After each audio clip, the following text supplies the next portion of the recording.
Lieutenant Arden Vale had stopped believing in quiet days a long time ago, mostly because every time someone in command promised one, something nearby exploded as if offended by optimism. The latest incident had not been an exception. One moment he was inside a tactical drop corridor arguing with a navigation AI that insisted the safest route was emotionally questionable but statistically acceptable.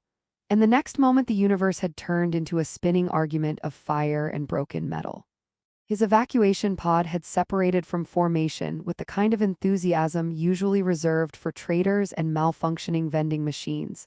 And after that, things became less like a military operation and more like being shoved through a blender that hated him personally. When he finally stopped moving, he was fairly sure gravity had filed a complaint against him. The sky above Saurian Belt Sector 12 looked wrong in a way that made him suspect it had been designed by committee. Colors didn't behave properly, light bent with hesitation. Even the stars seemed to be reconsidering their existence. Arden lay half buried in mineral dust that shimmered faintly as if the ground was trying to sell him something. He tried to activate his wrist comm. It responded with a single cheerful beep and then politely informed him it had chosen retirement. "Of course you did," he muttered. He attempted to roll over and immediately discovered that his left side had filed for independence. Pain arrived late, like an uninvited guest who had taken a wrong turn but decided to stay anyway. He inhaled sharply and reconsidered all life choices that had led him to this exact moment, including but not limited to joining the military, trusting maps, and thinking low-risk deployment meant anything other than marketing language. Somewhere in the distance, something metallic groaned, not alive, not dead, just existing in a way that suggested it was also unhappy about it. Arden squinted at the horizon. "You know," he said aloud to nobody in particular, "if this is a rescue mission, I'm going to file a complaint." No one answered. That was when the sand stopped moving. It wasn't dramatic at first. More like a hesitation in reality, a brief pause where physics seemed to ask itself whether it really wanted to continue. Then the air shifted, folding slightly, and something stepped through. Arden's first thought was that his brain had finally given up and started improvising. The figure was unmistakably humanoid, but not convincingly so. She moved like someone who had learned human motion as an academic subject rather than lived experience. Her posture was too precise, too balanced, like she was always aware of invisible measurements around her. And her ears, long, elegant, extending past her hairline in a way that made absolutely no sense under any known human evolutionary path.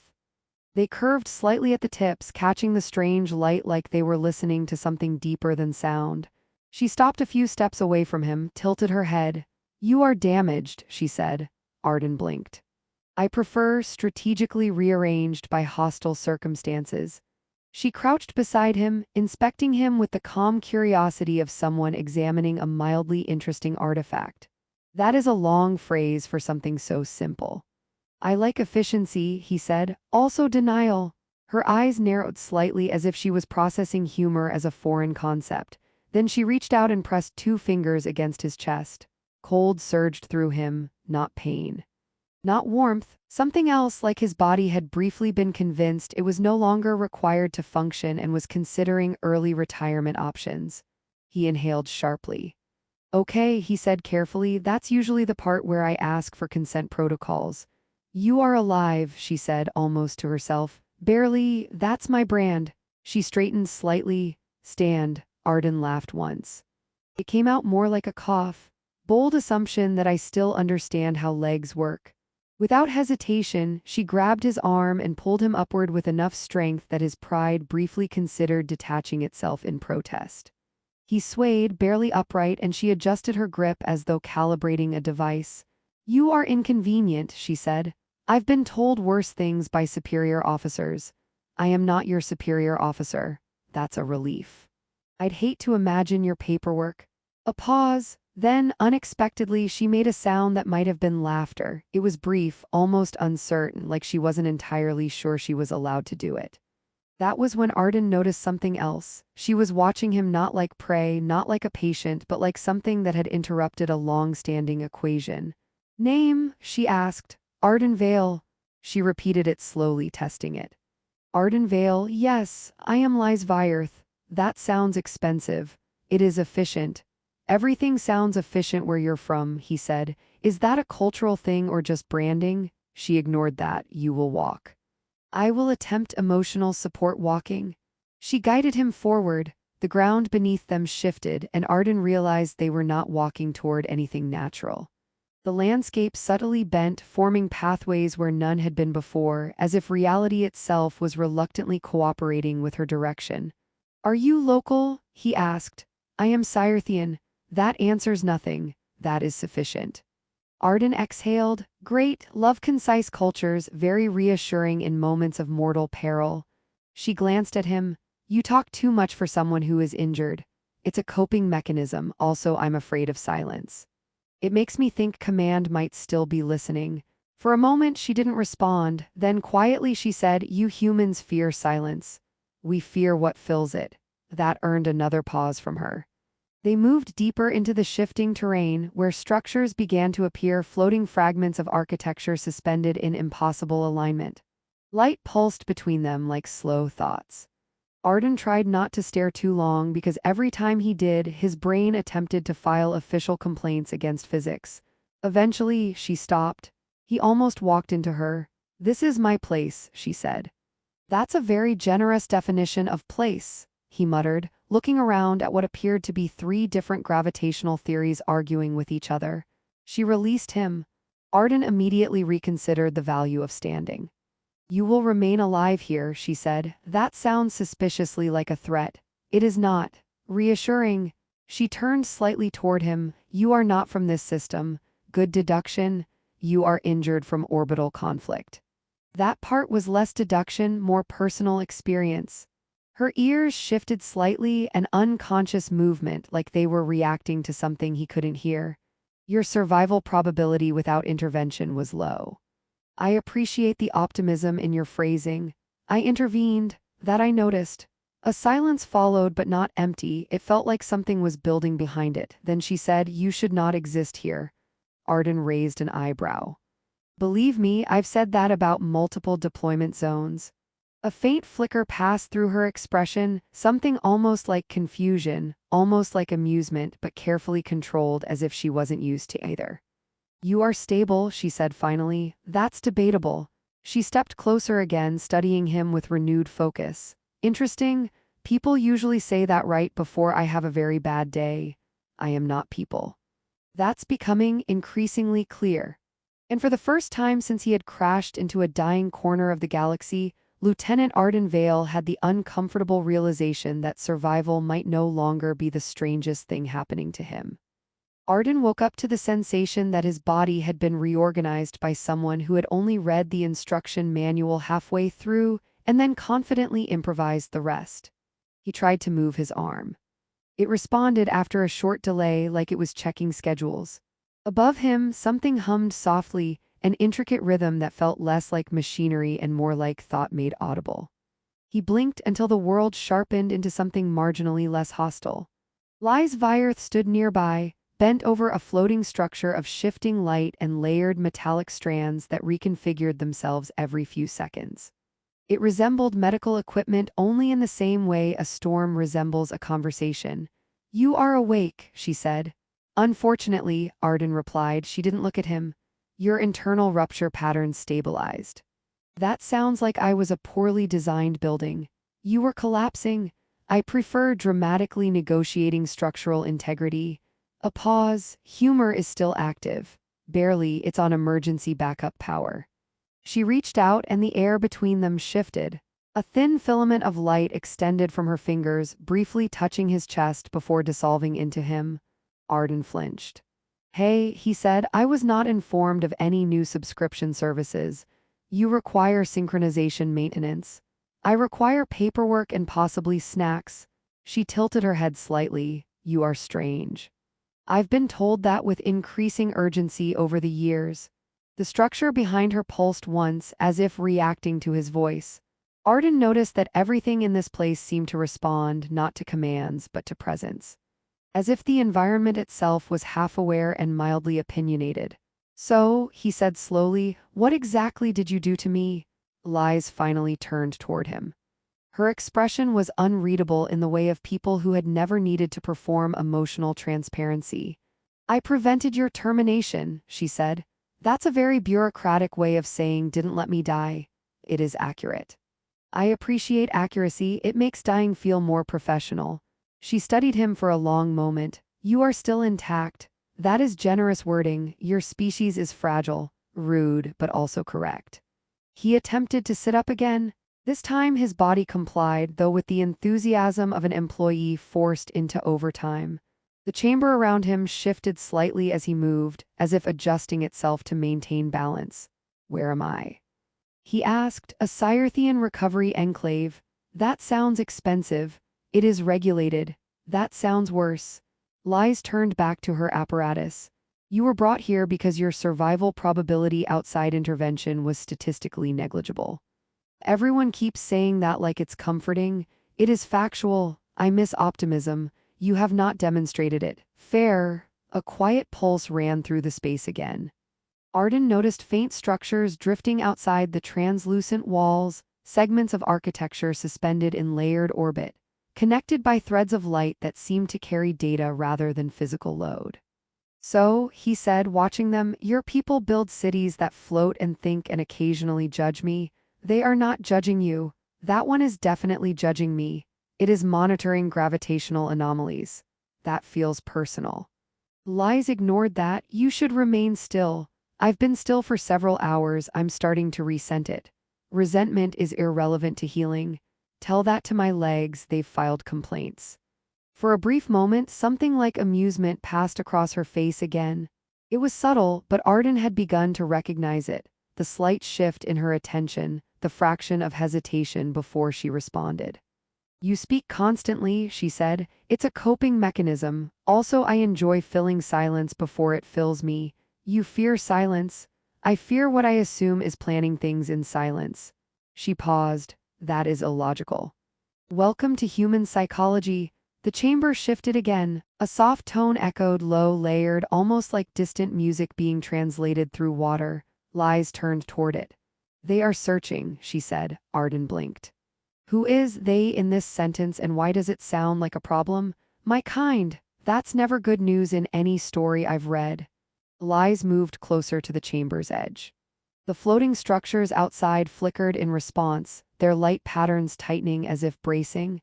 You were not supposed to be taken here, she said. I'm starting to notice a recurring theme of me not being supposed to be anywhere.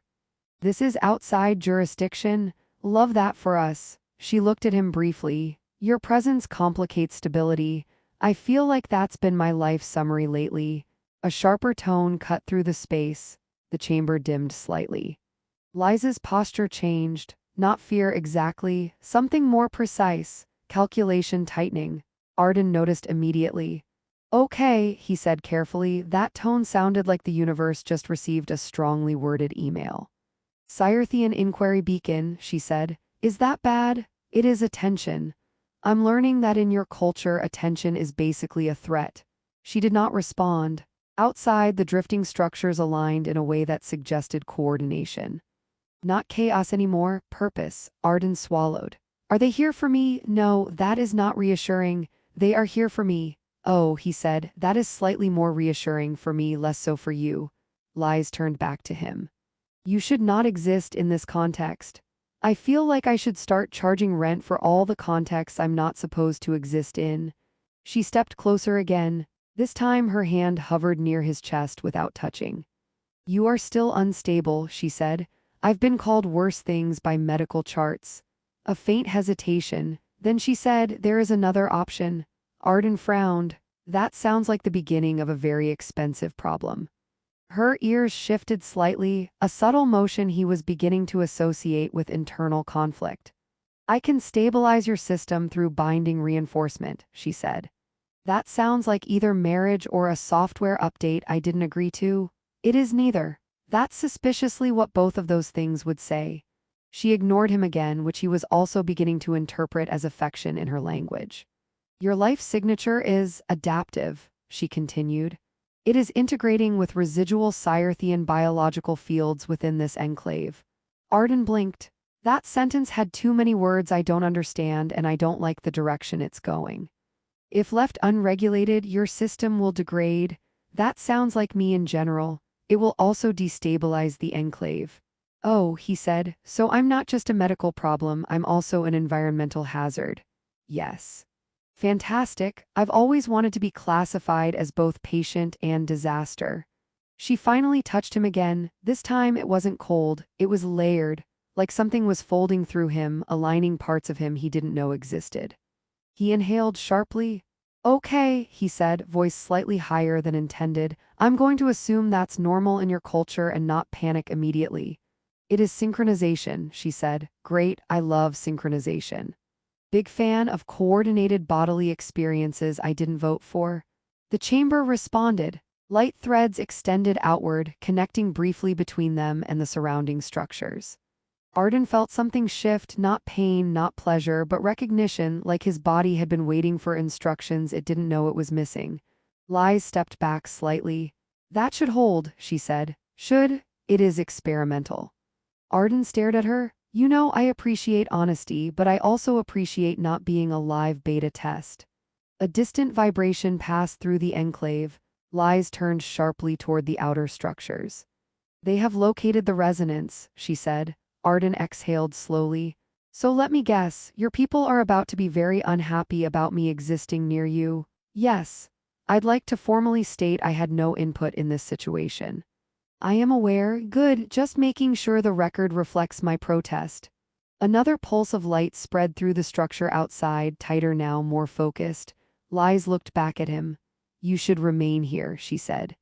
That sounds like the beginning of captivity. It is protection. I've heard that one too. A pause, then unexpectedly she added, I did not anticipate humor. That's fair, most people don't anticipate it. It tends to show up uninvited and start rearranging furniture. The outer structures aligned fully. Arden felt it then, something vast noticing them. And Liz, for the first time since he had met her, looked like she was no longer entirely certain what the next variable in her equation was supposed to be. The first thing Arden noticed was that the silence had changed. Not disappeared, nothing in this place ever seemed capable of something as simple as absence, but it had shifted shape, like a crowd holding its breath at the same time. The Scythian fleet presence outside the enclave wasn't loud in any conventional sense. It was more like reality had become aware it was being evaluated and had started behaving. Liz stood near him, perfectly still in a way that suggested she was holding multiple outcomes in her mind, and none of them had passed inspection. You are the variable they did not approve, she said. Arden nodded slowly. I've been that in several workplaces. This is not employment. That's what every bad employment situation says right before it becomes legally complicated. A faint ripple passed through the structure around them. Light threads tightened, not aggressively but decisively, like systems preparing for a decision they had already made. Arden rubbed his face. So, let me summarize. Your people showed up, saw me, and collectively decided I am a software error in reality. Biological anomaly, Liz corrected. Right, a very fancy error. They will sever the link, he blinked. And by sever you mean, it will terminate your biological continuity. Ah, he paused. That's a very polite way of saying delete me. Liz's ears shifted slightly. There is another interpretation. I'm listening very carefully while also not loving any of this. You could be stabilized permanently, she said. If the bond is reinforced. Arden exhaled through his nose. I'm starting to notice your culture has a very creative relationship with the word permanent. It is efficient. It is terrifying. A new pulse came from outside, structured, rhythmic, no longer exploratory. The Scythian fleet had stopped asking questions. They were preparing answers. Arden felt it too now, faintly.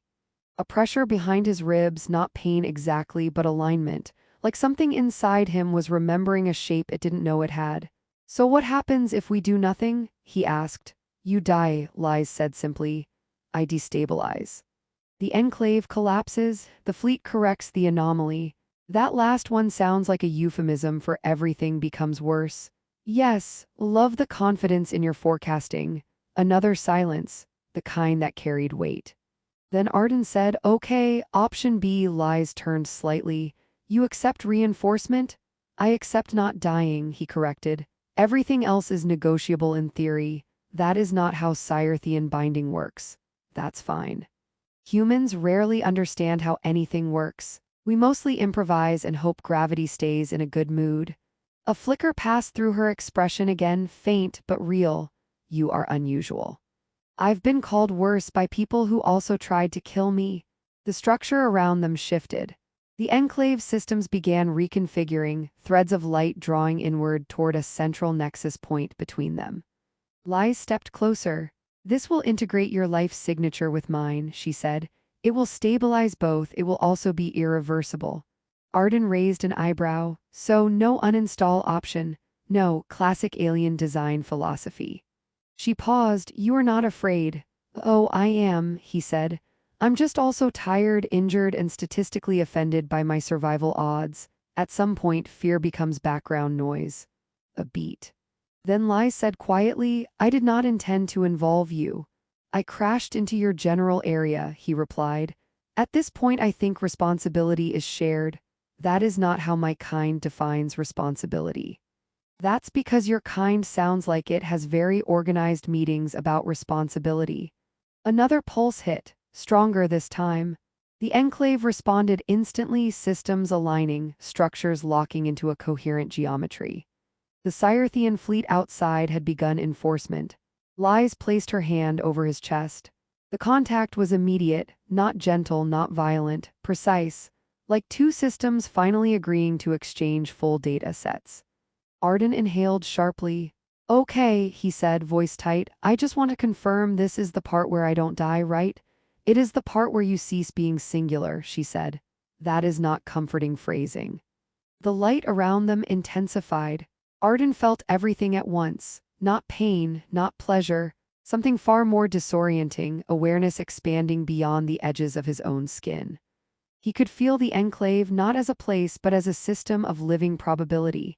He could feel Lies beside him not as another person but as a parallel rhythm.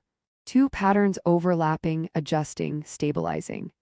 And somewhere beyond that the fleet, not hostile anymore, curious.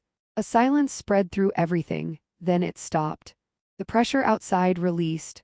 Arden blinked, suddenly aware again of his body, of breath, of gravity behaving normally for the first time since his arrival. He looked at Lies. I feel connected, he said cautiously. You are, she replied. That's going to take some getting used to. It is permanent, he sighed. I've noticed that word is very popular in your vocabulary. Outside, the Scythian fleet shifted formation, not retreating, not attacking, reconfiguring. A transmission arrived, not aggressive, not directive, observational, a recorded anomaly. A human soldier had entered prohibited biological interaction. He had not died. The Scythian Vidi had not collapsed.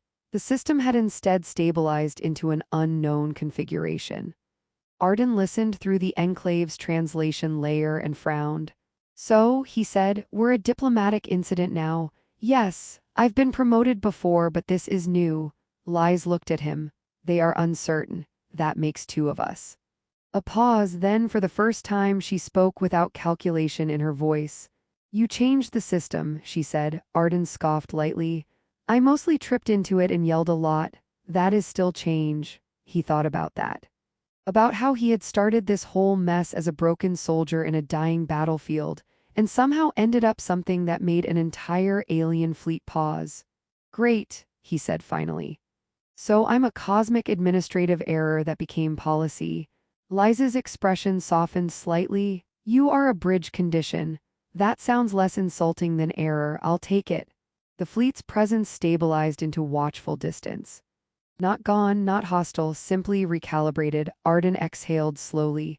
So what now? He asked. Lies considered. We continue. That's it, that's the grand conclusion. We continue. It is stable. That is the most alien ending I've ever heard. A pause, then she added almost thoughtfully, you are still leaking.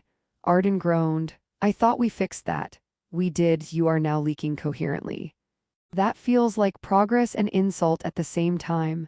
For the first time he laughed properly. It echoed faintly through the